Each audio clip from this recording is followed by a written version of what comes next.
Comme vous le savez vous tous, l'actualité sportive est dominée par l'arrivée de nos léopards sur les sols tunisiennes. Je rappelle que la République démocratique du Congo délivrera un match contre la Tunisie le 5 juin à partir de 20 h. Alors, nous assisterons aux dernières séances de l'entraînement de nos léopards sur les sols tunisiennes avant ces matchs contre la Tunisie. Et je vous demanderai d'abord premièrement de voir la conférence de presse qui a été organisée par la Fédération tunisienne de football, qui nous a permis de pouvoir échanger avec le coach Daouda et les joueurs, notre joueur Cédric Bakambou, qui était là pour répondre à nos questions. Suivons d'abord la conférence de presse, comme ça nous allons revenir pour assister aux dernières séances d'entraînement de nos léopards sur les sols tunisiens avant ces matchs contre la Tunisie. Bonjour à tous. Bonjour. Très content d'être là, très fier de revenir en sélection nationale. Donc voilà, nous sommes ici en Tunisie pour disputer 2 rencontres amicales. La première qui aura lieu demain face à la Tunisie, adversaire qu'on connaît, qu'on a déjà affronté. Et voilà, c'est toujours bien de pouvoir jouer ce style de match parce qu'on va avoir une très belle opposition. On sait que ça va être un match très compliqué, très difficile, mais c'est ce qu'on aime. Le stage se passe bien. Moi, je suis arrivé hier, donc j'ai eu des bons échos. Le coach et le staff prennent leur marque. Et donc voilà, c'est de bon augure pour la suite. J'espère qu'on arrivera à atteindre nos objectifs, qui sont des objectifs élevés, à savoir la qualification pour la prochaine Coupe du Monde. Le football congolais actuellement traverse une période difficile, compliquée, sportivement parlant. Donc c'est à nous de redorer un petit peu l'image et le blason de la sélection nationale. Et je pense qu'avec beaucoup de travail, on y arrivera. En tout cas, je suis très enthousiaste et très fier de porter les couleurs de la sélection. Et j'espère qu'on assistera, nous les joueurs et vous les supporters, à un très bon match demain face à la Tunisie. Je commence plutôt par la seconde, qui veut savoir pourquoi il y a des absents, notamment Moulassier, vous avez cité les noms. Je vous dis que la sélection nationale congolaise est ouverte à tout Congolais évoluant aussi bien au pays qu'à l'étranger. Mais après, il va falloir que ces jeunes soient disponibles. Boulassier, comme vous l'avez cité, a été contacté comme tous les autres. Et n'oubliez pas qu'en Europe, c'est la trêve actuellement. Donc les gens sont peut-être qu'ils sont blessés, peut-être fatigués. Mais après, on travaille avec ceux qui sont disponibles. Et je pense que Boulassier a des raisons qui ont fait qu'il ne soit pas là. Parce que vous avez cité son nom, c'est pourquoi je cite aussi son nom pour vous expliquer. Mais après, il y en a tant d'autres dont la sélection est derrière. L'État congolais est derrière beaucoup de jeunes Congolais qui jouent à l'étranger, qui peuvent venir faire quelque chose pour leur pays, à l'image de ce qui fait les Bakambou et autres. Voilà, donc on n'exclut personne, donc tout le monde est éligible, sauf que tout le monde doit être disponible pour répondre aux invitations, aux convocations par rapport à telle ou telle autre activité. En face de nous, nous avons un expérimenté comme Hector Coupé. Il est venu, il a vu ce qu'il a vu. Et après, il essaye de mettre quelque chose en place. Et la vérification, c'est lors des matchs. Et nous mettons à profit exactement ces matchs que nous jouons déjà demain contre la Tunisie pour essayer de voir ce que ça peut donner. Nous espérons tous faire un bon résultat pour donner un peu le sourire parce que au-delà de tout ce que nous pouvons dire par rapport aux essais, par rapport à ce que nous mettons en place, et après chaque match, même si c'est un match amical, les sourires ne viennent qu'après une victoire. Donc nous espérons faire mieux par les canaux des joueurs. Quand nous disons que nous espérons faire mieux, ce sont les joueurs qui doivent répondre. Et vous conviendrez aussi avec moi que ce n'est pas en 2 jours que vous pouvez monter une stratégie ou mettre un dispositif, l'animer idéalement pour amener les résultats. Donc on va mollo, on aurait mieux voulu faire autant de jours ici. Mais après, il faut aussi se référer à ce que la FIFA nous donne comme temps. Voilà quoi. Donc, notre souci, c'est de faire le meilleur résultat possible après le match de demain et voir comment est-ce que nous pouvons évoluer par rapport à ce que nous essayons de mettre en place comme stratégie ou comme animation par rapport à cette sélection. Donc, voilà. Merci, coach. Merci. C'est coach aussi, oui. Oui, concernant mon retard, il faut savoir qu'en fait j'ai voyagé depuis Pékin, je suis arrivé dimanche à Paris et mon vol était prévu pour mardi matin. Je me suis présenté, j'ai eu un problème avec mon test PCR, ce qui a fait que j'ai dû repasser un autre test PCR. Donc je suis arrivé que mercredi. J'ai rejoint mes coéquipiers. Je suis pas allé à l'entraînement mercredi, mais j'étais en soins. Et donc logiquement, j'ai intégré le groupe hier, donc jeudi, à l'entraînement. Il faut savoir que le voyage n'est pas facile, le décalage horaire aussi. Donc il y a plein de choses qui font que voilà, je n'ai pas pu être sur le terrain un peu plus tôt. Louange à Dieu que vous êtes ça et ça. Ensuite, c'est très important. Moi aujourd'hui, je suis là et je serai apte pour jouer la partie de demain. Et concernant mon absence face au Gabon, bah là c'est un peu plus compliqué parce qu'il faut savoir qu'en Chine, bah, toute personne qui quitte le territoire est soumise à la quarantaine à son retour. Et il y avait une règle FIFA qui était sortie qui stipulait que, en fait, si la quarantaine était supérieure à 10 jours, le club était en droit de conserver son joueur justement en club. Et moi, c'était le cas, vu que la quarantaine était de 14 jours. Le club ne m'a pas libéré, donc voilà pourquoi je n'ai pas pu affronter le Gabon. Merci. Merci, c'est Chadra Tabea. Je suis chargé de la communication presse et médias de la communauté congolaise en Tunisie. Alors, premièrement, je voulais poser une question à l'entraîneur, vu que Victor que n'est pas là, je préfère vous poser cette question.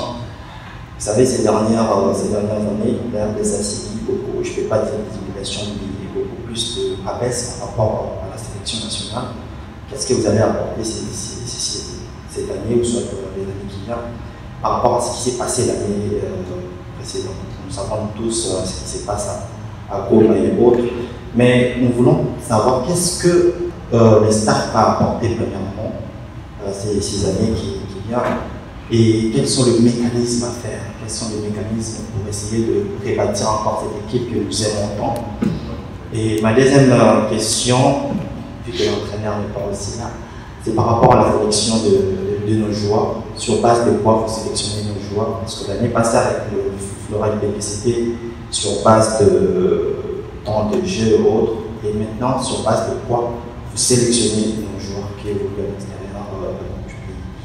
Et je veux aussi poser une question à Bakambo. Je crois la dernière fois que vous étiez ici, vous avez marqué un but contre la Tunisie.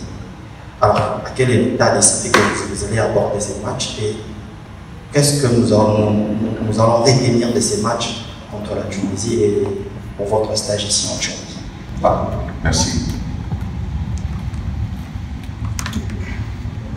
Oui, merci beaucoup. Ce sont des questions pertinentes auxquelles nous allons essayer de donner tant soit peu de réponses.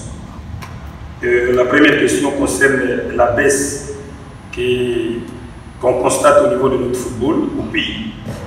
Et quel apport, qu'est-ce que nous avons comme apport? C'est-à-dire quand je dis nous avons, c'est-à-dire les nouveaux staffs techniques et quels sont les mécanismes. D'abord, par rapport à la baisse, j'ai dit oui, en quelque sorte. Ça fait un bon moment que la RDC n'arrive pas à aligner des bons résultats.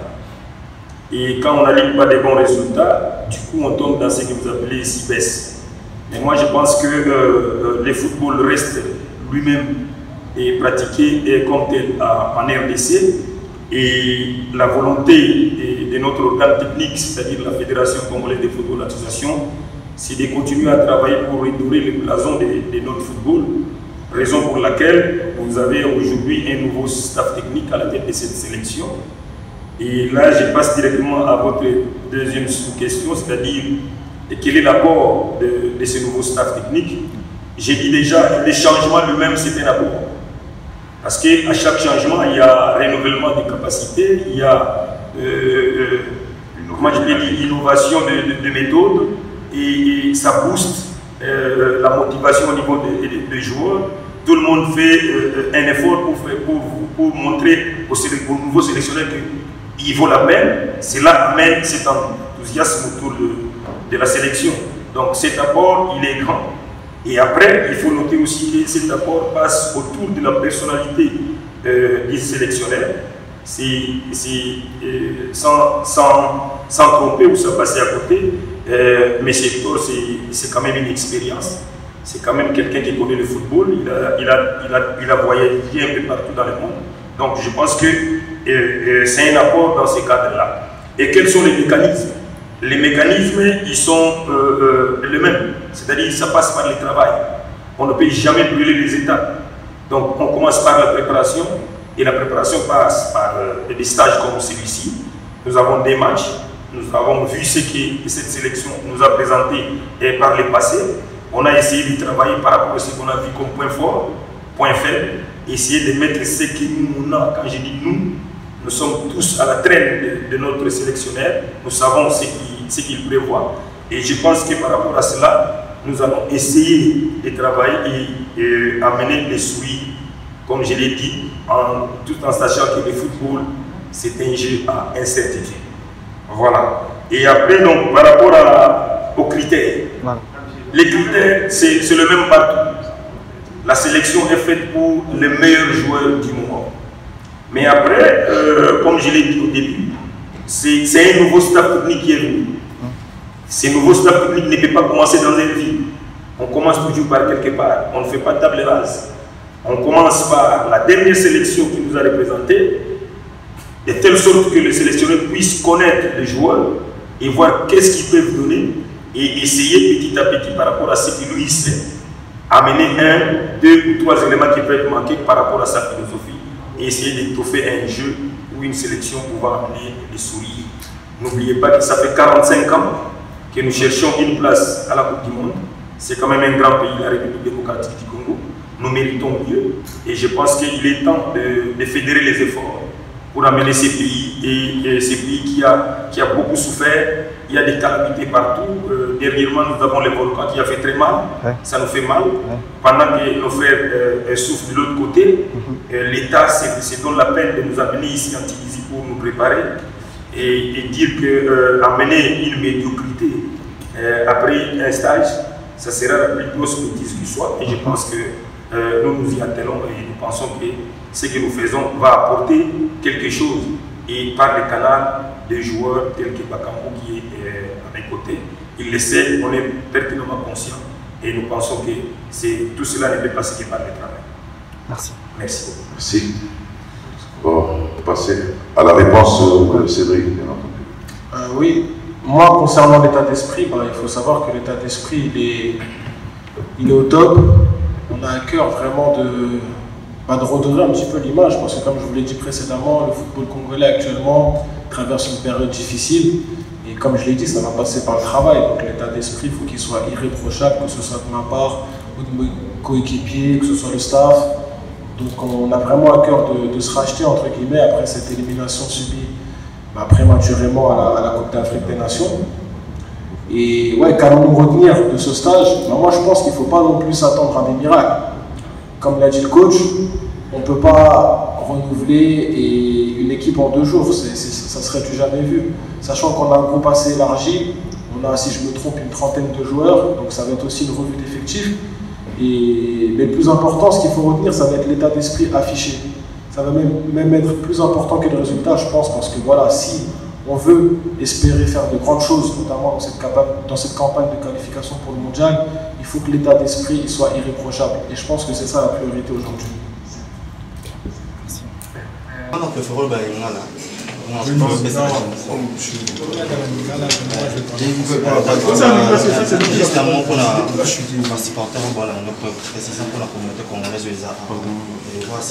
Franchement, on a beaucoup de Congolais, de frères congolais qui sont derrière nous ici, ça fait énormément plaisir. Quand on était venu jouer ici, on a vu, moi j'avais marqué, je me rappelle très bien, il y avait énormément de Congolais. J'espère que demain il y aura du monde au stade et oui, j'espère qu'on va marquer, qu'on va gagner le match, c'est sûr. En tout cas, merci pour le soutien. Merci à vous et bonne chance pour le match. Okay, comment se passe l'ambiance avec le nouveau?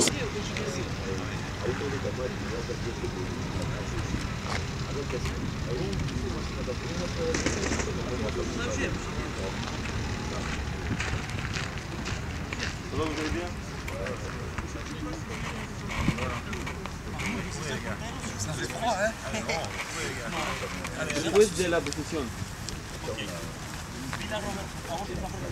Allez.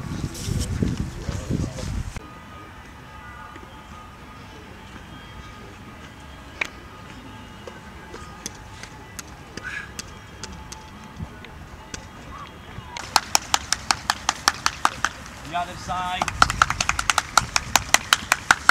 Eso es, and go down, go down, go down, go down, go down, go down, guys, go.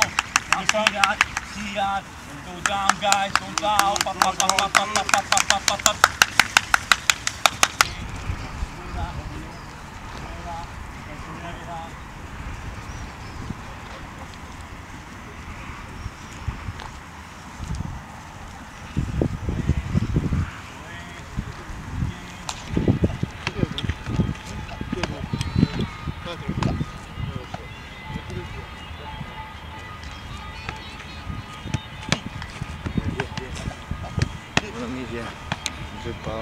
Alors, vous venez de suivre certainement la conférence de presse organisée par la Fédération tunisienne de football.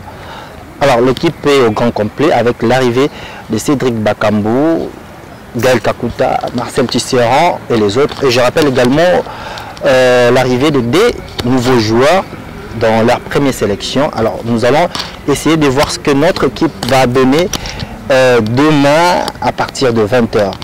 Nous mettrons à votre disposition tout le mécanisme pour que vous puissiez regarder le match comme on l'a toujours fait. Alors, je vous dis un grand merci. Surtout, il faut rester branché parce que l'équipe séjourne sur le sol tunisien. Vu que Chaldi TV est le miroir de la communauté congolaise en Tunisie, alors nous allons essayer de vous montrer comment est-ce que l'équipe va séjourner ici en Tunisie et toutes ces préparations, y compris le match contre le Mali. Je rappelle que la République démocratique du Congo a aussi un autre match contre le Mali. Ça sera le 10 toujours à 20 h. Alors restez avec nous. Surtout, n'hésitez pas de vous abonner sur notre chaîne. Et j'ai dit vraiment un grand merci à la grande équipe technique qui m'accompagne. Comme toujours, Jémir Alas, Landry Varane et Van Vani Kassoto. Alors, je fais aussi partie de l'équipe de médias de la communauté de la Fédération congolaise de football pendant ces jours ici en Tunisie. Voilà pourquoi nous mettrons à votre disposition tout le moyen pour que vous puissiez être informés de l'arrivée de nos léopards sur le sol tunisien. Je vous dis un grand merci, surtout. Demain, abonnez-vous sur nos pages Facebook comme étant YouTube pour suivre le match en direct. Bye. À la prochaine.